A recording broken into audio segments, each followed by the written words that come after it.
Greetings, ladies and gents, and welcome back at Same Mike Medicine Science Club. This video will be looking at a question which was written in November 2020. It's a question on functions. Of course, I downloaded this question or this paper from Stanmore Physics. Quite a nice website, ladies and gentlemen. I definitely recommend that you use this website. It has a lot of resources for maths, physics, life science, computer application technology. It's all there. It's all there, ladies and gentlemen. As you've already probably heard me saying this before. So they said that given h of x being equals to negative 3 all over x minus 1 plus 2. They said that now we know that of course this is a hyperbole, right? Question. Function rather. So in this case, we know that of course a hyperbole has two asymptotes, right? Of course, the vertical asymptote and then of course the horizontal asymptote. And then of course we know that of course the vertical asymptote goes by the equation that y the vertical says that x is equals to something, all right? And then of course the horizontal one would be saying that y is equals to something. Now remember that this something, of course, that I'm referring, this would be of course the line, the x values that your graph is not allowed to have in this case. So this is the way your graph kind of tends in this case. No, we know that of course. So in this case, we're just gonna unpack this of course as we go along. So in this case, say that write down the equations of the asymptotes of h. So in this case, we know that of course. Now remember, we said of course we have two asymptotes, right, in a hyperbole. So in this case, we have a vertical one, which is of course which says x is equal to something, right? So in this case, the vertical asymptote of this graph in this case would be actually x is equals to 1, right? Then of course, so this would be for 4.1 point, so this is for 4.1.1. Right now again, let me just mention the fact that there is another question down there that we're going to run through. So this would be for 4.2. So in this case, of course, what we have now, we know that of course this would be the vertical asymptote, and then of course the horizontal asymptote would be the one that says y. Of course, in this case, y is equals to 2. Now remember that so what you would do in this case would be, now remember that this negative 1 would be the value of p, right? So of course, if your p is negative, so in this case your vertical asymptote in this case would be positive, right? So in this case your value there would be positive. Now again, another way you can calculate that vertical asymptote in this case, we said that of course in the video that of course I did, I think a few days back. So we say that of course to find the value of the vertical asymptote, we know that of course this would be x plus p. So this would actually be equals to 0. So we know that of course the p is actually equals to that negative 1. So that would be negative 1. So this would be equals to 0. So in this case, x would actually equals to what? To 1. And of course we can of course, so what you can do again would just be to interchange the sign, right? I'm sure you already know that by now. So in this case, so that would be that for 4.1.1. Let me just erase it. So in this case, so let me just, so in this case for 4.2, for 4.1.2, they said determine the equation of the axis of symmetry of of h that has a negative gradient. Now remember that of course the equation of the axis of symmetry of h that has a negative gradient would be the one that says that of course, so this would be for 4.1.2. Now remember that we have two equations of the axis of symmetry, right? The one that has a positive gradient and the one that is a negative gradient. So of course we have two types. The one that says of course y is equals to negative x plus c, and the one that says, so this would be the one that has the negative gradient, right? So in this case we also have the one that says y is equals to x plus c. So in this case, now remember that of course in our graph, remember that of course I'm just gonna draw a rough thing in there. So in this case, now remember we found that vertical asymptote to being, we said that was 1, right? So in this case we have a vertical asymptote somewhere there, and we also have a horizontal asymptote which is that 2 there. So in this case, what you would do to find your, now remember that of course these lines would actually meet at a certain point, right?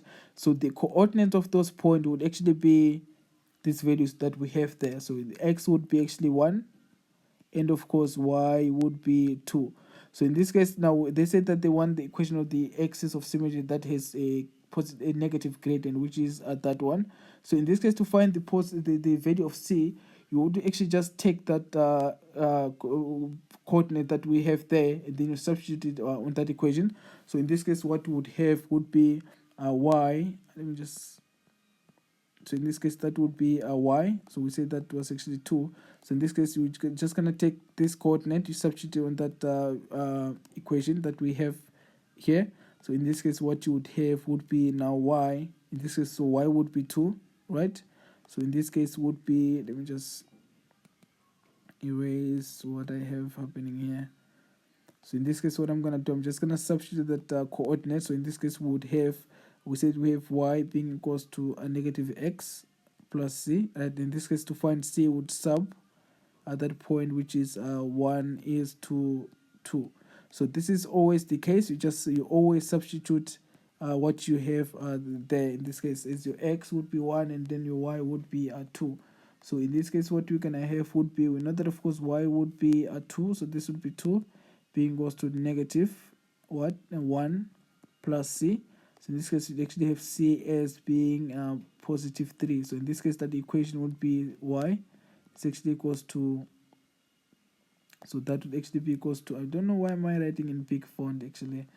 Let me just reduce that so that I don't run out of space. So in this case we said we have a 2, all right, being equals to so that would actually be 1, right, if I'm not mistaken. So that's actually negative plus c, right? So in this case what would have would be 3 being equals to c. So in this case we would have the equation y is equals to negative x plus a 3. All right. So in this case for 4.1.3 they say that draw the sketch the graph of h showing the asymptotes, the x and the intercepts with the x's. All right. So in this case that would be the y intercepts, and of course the x intercepts. So in this case what we're gonna do would be to say, right, so in this case what I'm gonna do, let me just write all the values that I need. So in this case I would need the x intercepts and the y intercepts right now. Remember that to find the y intercepts or the x intercept, in this case we take y, we relate to y equals to 0, so right. So for x intercept, in this case for x, let me just say x int. So in this case this would be for 4.1.3. so in this case x int, let y equals to 0. So in this case this would actually be equals to 0. So this would be 0 being equals to negative 3 divided by x minus 1 plus a 2. So 2 negative 2 would actually be equals to negative 3 divided by x minus 1. And of course this would actually be let me see, so what we have, let me just scroll that down. So in this case what we would have in this case would be so if I cross multiply that, I would have negative 3 being equals to a negative 2 multiplied by x minus 1 minus 1. So in this case this would be negative 3 being equals to negative 2x plus 2. So in this case this would actually be equals to negative 5 being equals to negative 2x. So in this case I would actually have x being equals to, let's see, let's put that into the calculator. So it will actually be 5 over 2, which if you put that into decimal, so let's say 5 over 2, 5 divided by 2, that's actually 2.5. So in this case you have that as 2.5. So in this case when y is 0, x would be 2.5. all right. So in this case to find the the y intercept, I'm just going to erase what we have here. We already found that. So in this case to find the y intercept, so in this case y int, in this case we let x equals to 0. So in this case h of course of 0, this would actually be equals to, we have negative 3, right, or divided by 0 minus 1 plus 2. So in this case, negative 3 divided by negative 1, that gives us 3, plus 2, that actually gives us a 5. So in this case, our y-intercept is actually at 5, right? So in this case, when x is 0, in this case, y would be 5. That's not a 8, that's actually a 5. So this would be a 5, right? So in this case, so to sketch that graph now, all we need, so this is pretty much almost everything that we need. So in this case, let me just scroll so that we can draw our graph. So in this case, let me just, let's see if we're gonna come up with something better there. All right. So in this case, what we have now, remember when we have a being negative, I think this is way too skew now. So in this case, let me just try to make a better one so that I don't draw a very skewed thing, which would be very terrible, right? So in this case, I think that's a little bit better. So in this case, we know that of course when a is negative, we would have our graph in that quadrant, right? And then of course if a is positive, would have it in that quadrant there. Now remember that of course we had restrictions, right? In this case we had the vertical asymptote being at 2, and then of course the vertical asymptote being at 1, and then of course the horizontal asymptote being at 2. So in this case we have a vertical asymptote there. Just gonna make an assumption. So in this case we would have our vertical asymptote there at 1. So this would be at 1, right?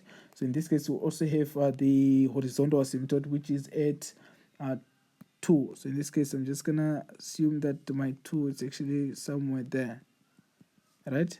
So in this case my graph, I know that it must be of course in this quadrant, right? Or and also it must be in that quadrant. So I would actually have a rough sketch of that graph being something like what's in that picture that I actually have there. So in this case, let me just expand. Let me just erase that. So we know that of course y would be 5, right? Just erase that so that we have more space. So in this case, we have. I'm actually just gonna join that line now with another one. Anyway, so in this case we would have a graph that actually looks more or less like that, right? Right, so in this case we would have a graph that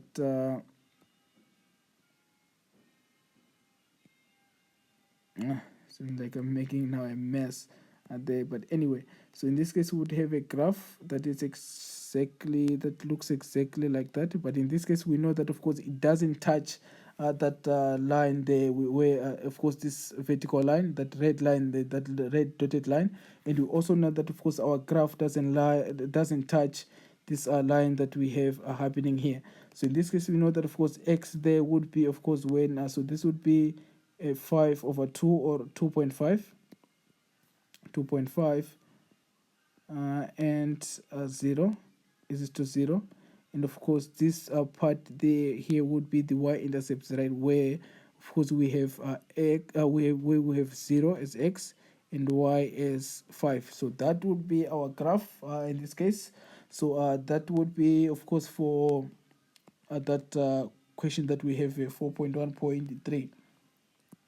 So in this case for 4.2, they say that the graph of f of x, the graph of f of x, which says in 1/2 open bracket x plus 2 minus 8 and g of x, which is half x plus 9/2 are sketched below. A is the turning point of f, and the axis of symmetry of f intercepts the x-axis at E, all right, as we can see. All right, so in this case they're telling us that of course this would be the line of symmetry. So this would be of course a line that of course cuts our graph more or less in half. So this would actually be the mirror image of this other portion, right? So that's what they are simply telling us there. So in this case, what we have, just erase that. So in this case, we know that of course C is the y-intercept of F and H, right? So in this case, they said that of course C would be the. So we know that of course that's a point where those two graphs intersect, and also it is on that line. On this line here, we know that of course there y would be x would be 0, so that would be the y-intercept. So in this case, for 4.2.1, they say that write down the coordinates of A. Now remember that we have three versions of this equation, of a parabola equation, right? We have the one that of course says that that says f of x is equals to ax squared plus bx plus c, right, which is the standard formula. So in this case, immediately would know that value at the y-intercept in that format. And also we have the one that says f of x which is the turning point, which says a, that would be multiplied by x minus p squared, in this case plus, so that would be plus q, right? And of course the x intercepts format, which is f of x is equals to a multiplied by x minus x1 multiplied by x minus x2. So in this format, we would actually immediately know the x-intercepts, and of course for this format would actually know, it would actually immediately know the coordinates of the turning points. So in this case, whatever value that you would have there, of course, would be for x, and that would be for q.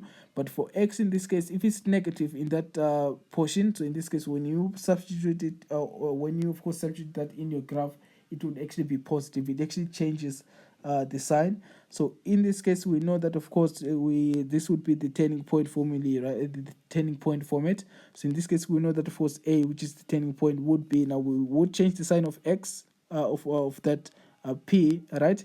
So this of course, since it's positive 5 in this case, in our graph it would be negative. So in this case, we would have negative 5 is to negative 8. Right, so q doesn't change anything. It just, we take it with its sign. We don't change anything. So this is, so that was for 2 marks. They said that write down the range of f in this graph. So we know that of course this graph is allowed to have a minimum value of negative 8, right? So it's not allowed to have any value that is actually less than that negative 8, meaning that negative 9 doesn't exist. So in this case, the range of that graph would be y is an element, in this case of numbers of y is an element from negative 8, which is included, up until to infinity. So in this case, we would say y is an element.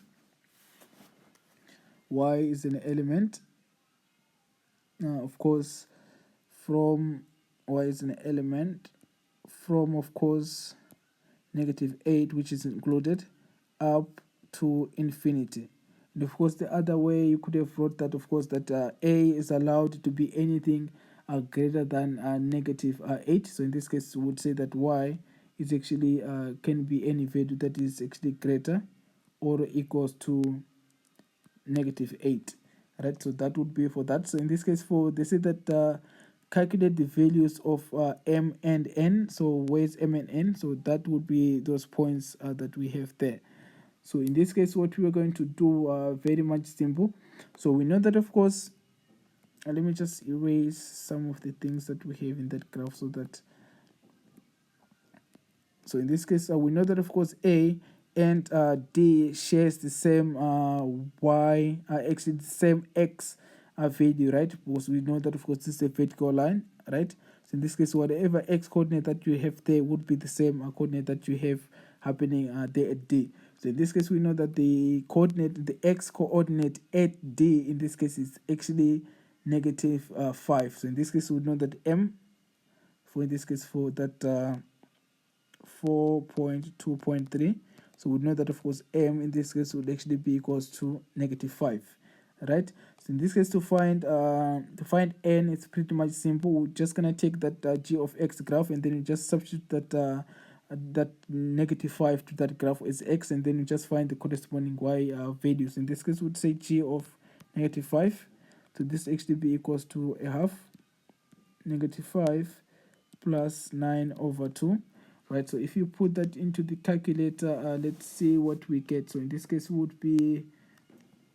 we have 0.5, so in this case this will be a 0.5, multiply that by -5 plus 9/2. So in this case we'll actually get a value of 2. So in this case, so this would be when x is -5, y would be at 2. So in this case m, so in this case we would know that n would actually be equals to a 2. All right, so they say that for 4.2.4, calculate the area of this shape, which is O. All right, let me just take this out of the way. So in this case of O, let me just make that a little bit smaller. Right, let me just make that of course a little bit, of course even more smaller. So in this case, the shape that they want us to calculate the area of would be C O, all right, C or CDE. So this would be this shape here. So they want us to calculate the area of that graph. Now what I'm gonna do in this case would be, I'm just gonna cut this area. I'm gonna cut that shape actually from that point D up to there. Now of course it's not it's not, you know, that accurate. Let me just try to, you know, draw an accurate line there. So let me just draw a line there, such that of course it makes an angle of 90 degrees there with that y axis. So in this case what I would have would be, let me just adjust that so that it fits right.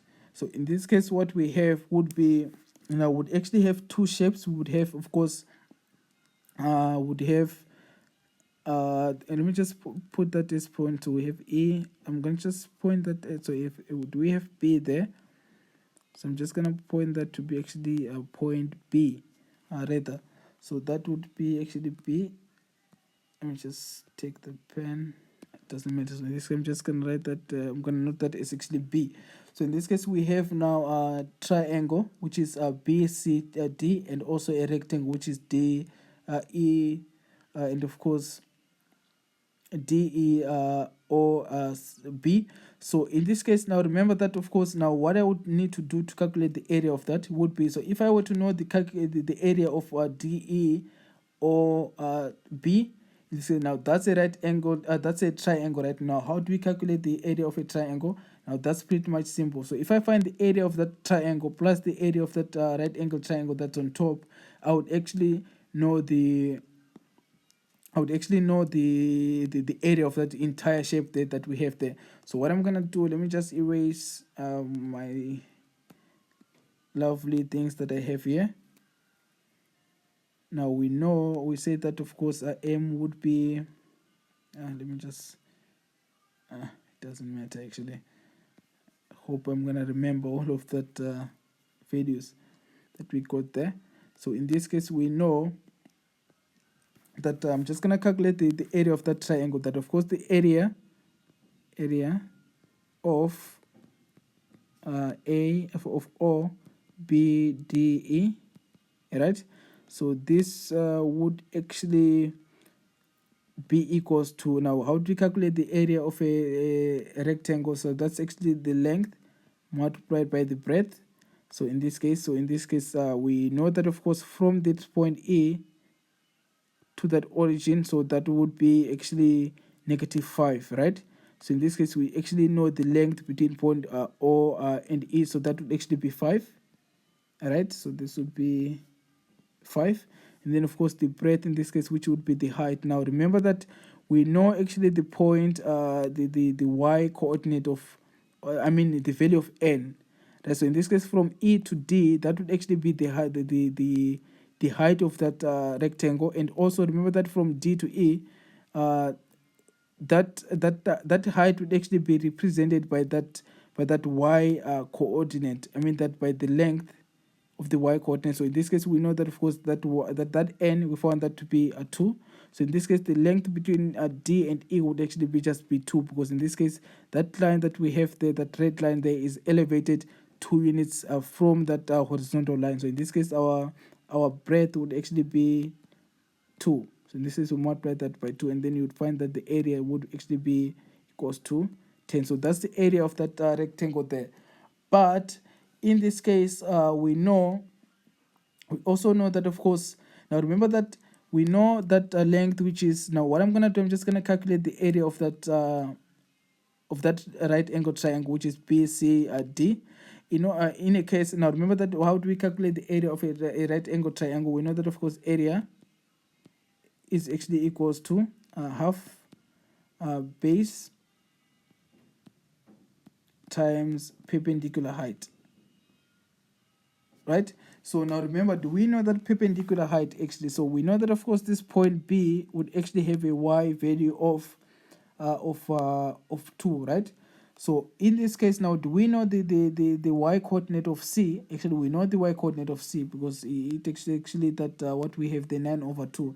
Now in this case, 9 over 2, so 9 divided by 2, and divided by 2, that's actually 4.5. So in this case, to get that BC, in this case, we just take that whole length, right? And then we subtract that BO, which is 2. So in this case, to calculate, so in this case, I know that OC, right? That is actually equals to BC plus OB. But why no OC? Yes, I know that's a 4.5, so that would be 4.5, right, if I'm not mistaken. So this, now do I know BC?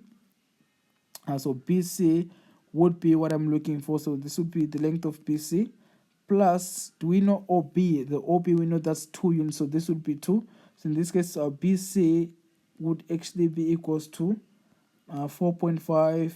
Of course, we subtract the 2, would actually get 2.2. So this would actually be equals to 2.2. All right. So in this case, what we're gonna do, so we actually now know the base. All right. The base, we know that, of course, that's 5, right? But in this case, we also know the perpendicular height to be 2.2. So in this case, what I'm gonna do would be to say, right, in this case, what we can so in this case, we know that, of course, so what I'm gonna do, I'm gonna say, so I'm gonna say that, so this would actually be equals to a half. We know the base to be 5 units. We know the height to be 2.2, right? So in this case, what we're gonna do, so in this case, this will be 2.2 multiplied by, so this takes to be multiplied by, so this would actually be multiplied by 5. Let me just say a half multiplied by what we have, so that's 5 multiplied by 2.2. So we actually have an area, of course, of that right angle of that triangle to being 20. I think there's actually a mistake that I made somewhere along the way. Reason being, so in this case, we know that, of course, that breadth was 5, right? But what about the height of all of that BC? Let me just see. So in this case, we know, let's say 9 divided by 2, that's actually 4.5. And then we know that, of course, that OB would actually be,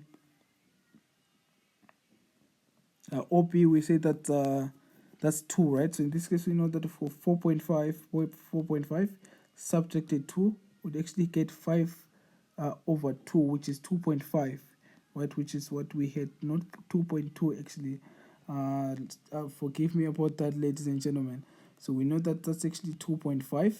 So this would actually be, let me just erase the mess that I did here. So in this case, we know that this would actually be 2.5. All right, so this would be 2.5 rather. So in this case, this would be 2.5. So this would be 2.5. How I noted that was that just looked at how did I actually ended up with 2.2, but it was 4.5 there. So something was actually strange. So if you put that into your calculator, what you're going to get would be an area of that triangle there being, so we have 0.5 multiplied by 5 multiplied by 2.5 being of course that 6.25. So this would be 6.25. I don't know why were they so stingy about these marks for that question 2.4 4.2.4. That's a lot of calculation. So in this case, for us to calculate the area of that entire shape there would be to take the area of that triangle plus the area of that rectangle. So in this case, the area of OCDE would actually be equals to 6.25 plus 10. In this case, which would be 6.25 plus 10. So this would actually be 16.25. So this would actually be equals to 16.25. Let me just erase that. Oh, so we actually have space. So this would actually be 16.25, of course, units squared in this case. So that would be for that. So in this case, for 4.2.5, they said that determine the equation of the inverse of g in the form y. Now we know, of course, how we calculate the inverse of any function. So in this case, let me just erase what I have here again. So in this case, what we have in this case would be for 4.2.5. We know that if they want the inverse of g of x, right? So in this case, we know that of course we have g of x being y is equals to a half x plus 9 over 2. Now, of course, when you calculate the inverse, what we are actually swapping x and y. So where there's y, we put x, and where there's x, we put y. So in this case, we would have x being equals to half y plus 9 over 2. Right, so this would be for 4.2.5. So this would be for 4.2.5. All right. So in this case, what we would have, in this case, we would need to make y the subject of the formula again. So we would have there being x minus 9 divided by 2. So this would actually be half y. So in this case, what I'm going to do, I'm just going to multiply by 2 on all my terms. So in this case, I would have 2x minus 9 being equals to y. So in this case, this would actually be the equation of the equation of the inverse of g of x. So this would be for 4.2.5 for that 2 marks.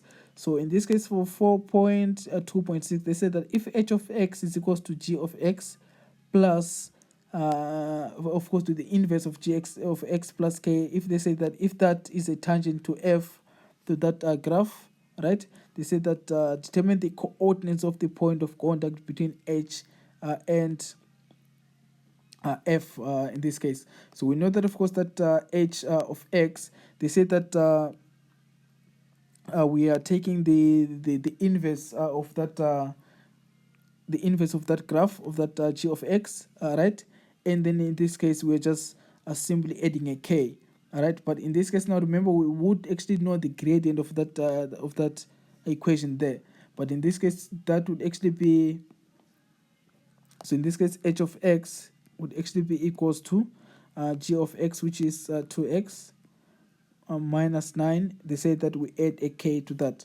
So this would actually be the gradient of that of that tangent in this case. So in this case, they said that determine the coordinates of the point of contact. Now, how do we determine the coordinates of the point of tangency? So in this case, what we do, we find the first derivative, we equate it to the gradient, all right, of in this case of that in this case of course we find of course the first derivative, right? We equate it to the gradient of the graph, and then in this case we find we of course calculate the value of x, and then afterwards we would actually find the value uh, of uh, of course of y.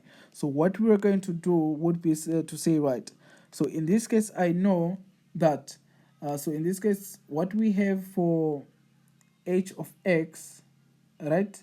So they actually say that h of x equals to g. Oh yeah, that's fine. So in this case they say that so they said so this they says that this graph is actually a tangent to f, right? It's at some point, right? So in this case what we're going to do in this case would be to say, right, so in this case we know that, so what we are going to do, we are going to find the derivative of course of this function, right? And then we know that that would actually equate that to 2, because we know that of course the gradient at that point would actually be equal to the gradient of that tangent, right, which would be a 2 in this case. So what I'm going to do, I'm just going to of course multiply that equation that we have happening there, right? So in this case of f of x, so in this case we know that of course f of x, that was actually equals to, so we have a half, right, multiplied by x plus 5 squared minus 8. So that I'm just gonna do that so that I can be able to find the first derivative in this case. So in this case I have a half, all right, being x squared plus 10x plus 25 minus 8. That actually gives me that let me just multiply that out once more. So in this case I have half x squared plus half of 10, that's 5x, in this case a half of 25, in this case so 25 multiplied, so 25 multiplied by 0.5, that would actually be 12.5, right? So in this case would be 12.5, so this would be plus 12.5, so that would be plus minus 8. So in this case let's just subtract the 8 from that. To subtract 8, so that would actually be 4.5 or 9 over 2. So in this case I would know that of course this graph is actually have an equation of half x squared plus 5x, right, plus 4.5, right? I'm just gonna leave it like that. So in this case, for what we're gonna do, we're just gonna find the first derivative of that f of x. So in this case this would actually be equals to a 2. This would actually be now remember we take this, we multiply that by that, so a half multiplied by 2, that actually gives us a 1. So in this case what we would have would be, let me just replace that. So in this case what I would have would be x, right, plus, now remember when we take this one multiplied by 5, that by 5, that actually gives us a 1, right? Subtract the 1 there, that gives us a 0 on top, and then anything to the power 0 is 1.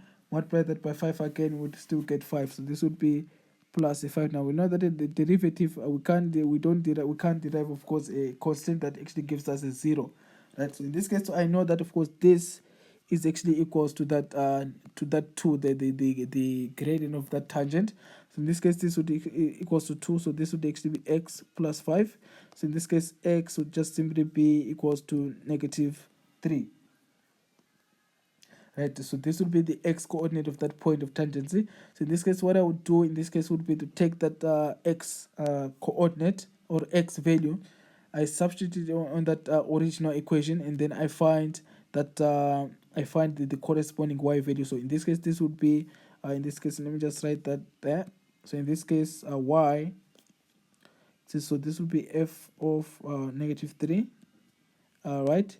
So in this case what I would have would be, I have a half, right? X, we know that we said that of course that's -3, so this would be -3, -3 plus 5 squared. I'm just gonna use this version here. So in this case this would be a squared minus 8, all right?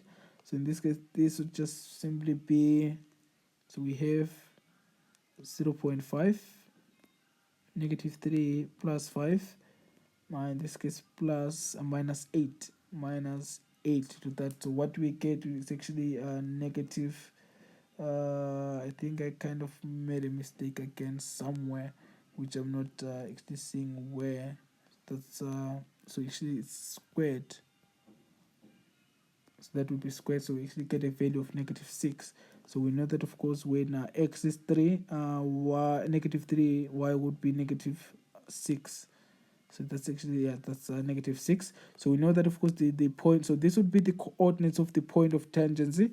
So in this case, the coordinates of the point of contact between H and F would actually be at negative 3 and negative 6. So this would be for 4.2.6. So that's it for this question, ladies and gentlemen. If you, of course this video helped you to some extent, be sure to like the video, and of course if you haven't subscribed, please consider being the part of this growing community.